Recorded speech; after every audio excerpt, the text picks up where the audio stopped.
भक्तमाल में एक और बड़ा सुंदर प्रसंग आता है राका और बांका का। परम भक्त भगवान के लेकिन अत्यंत दीनहीन। एक दिन नामदेव जी के मन में बड़ा क्षोभ हुआ, बड़े व्याकुल हुए। बोले प्रभु आपको लज्जा नहीं आती? आपके भक्तों की, आपके सेवकों की, आपके दासों की संसार में ये दशा है। उनके पास खाने के लिए भोजन नहीं है, ओढ़ने के लिए वस्त्र नहीं है। तो भगवान ने कहा हम क्या करें, हम कितना देना चाहते हैं पर ये लेते ही नहीं। अरे नामदेव जी ने कहा ऐसे कैसे नहीं लेते, आप चलिए दीजिए ले लेंगे। भगवान ने कहा चलो।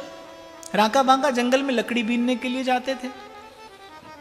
तो भगवान ने क्या किया कि जगह जगह लकड़ियों के बहुत ढेर बनाकर रख दिए। और पति पत्नी कहने लगे किसी और का किया हुआ परिश्रम है, इसकी ओर तो दृष्टिपात भी मत करना। राका आगे आगे चल रहे थे, पत्नी बांका पीछे पीछे चल रही थी। पैर को ठोकर लगी, देखा अशर्फियों से भरी थैली है। राका उस पर मिट्टी डालने लगे कि कहीं पत्नी के मन में कोई अन्यथा भाव ना आ जाए इतना धन देखकर। और बांका कहने लगी क्या करते हैं? बोले सच सच बताइए क्या करते हैं? तो राका ने कहा कि ये स्वर्ण पड़ा था, मुझे लगा तुम्हारे मन में कोई अन्यथा भाव ना आ जाए, अभी बात पूरी नहीं की। बोले अरे मिट्टी पर मिट्टी डालने का क्या लाभ है? पराया धन है, पराया धन है, हमारे लिए तो वैसे भी मिट्टी के ढेले जैसा है, आप मिट्टी पर मिट्टी डालने का परिश्रम क्यों करते हैं? राका ने कहा मुझे तो अभी स्वर्ण में और मिट्टी में भेद दिखाई पड़ता है, पर तुम सच में बांका भक्त हो, तुम्हारी भक्ति, तुम्हारा भाव सच में बांका है कि तुम्हें स्वर्ण और मिट्टी में भेद दिखाई नहीं पड़ता। पराया धन है, वैसे भी मिट्टी जैसा है।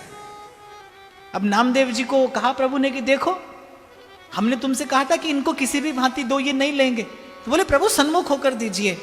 और जब पंढरीनाथ सन्मुख हुए और राका बांका ने जैसे ही भगवत दर्शन किया, नामदेव जी संग में थे। अब सन्मुख प्रभु हैं, आपको कुछ देने के लिए आए हैं। ऐसा दर्शन बड़ा दुर्लभ होता है कि दास सन्मुख हो, स्वामी देने को आतुर हो। और कौन? जिनके चरण कमल कमला के करतल से न निकलते देखा। प्रभु आपको ये ऐसी अनुचित प्रेरणा दी किसने? बोले आपको ये सब सिखाया किसने? तो प्रभु ने नामदेव जी की ओर इशारा कर दिया।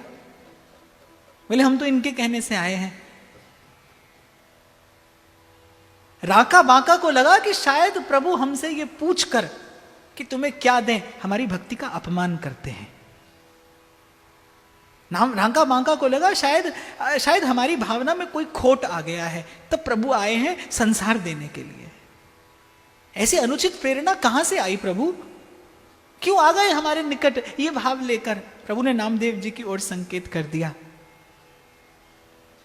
फटकार लगाई राका बांका ने नामदेव को कि तुम्हारी बुद्धि खराब हो गई है।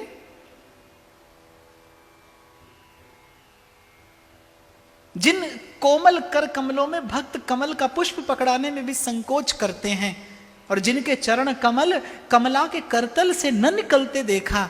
लक्ष्मी एक क्षण के लिए जिन चरण कमलों का परित्याग नहीं करती और अपने सुकोमल कर कमलों से बड़े संकोच के सहित जिन जिन पाद पद्मों का संवाहन करती हैं, वो चरण कमल क्या इस प्रकार बन बन डुलाने के लिए हैं? तुमको लज्जा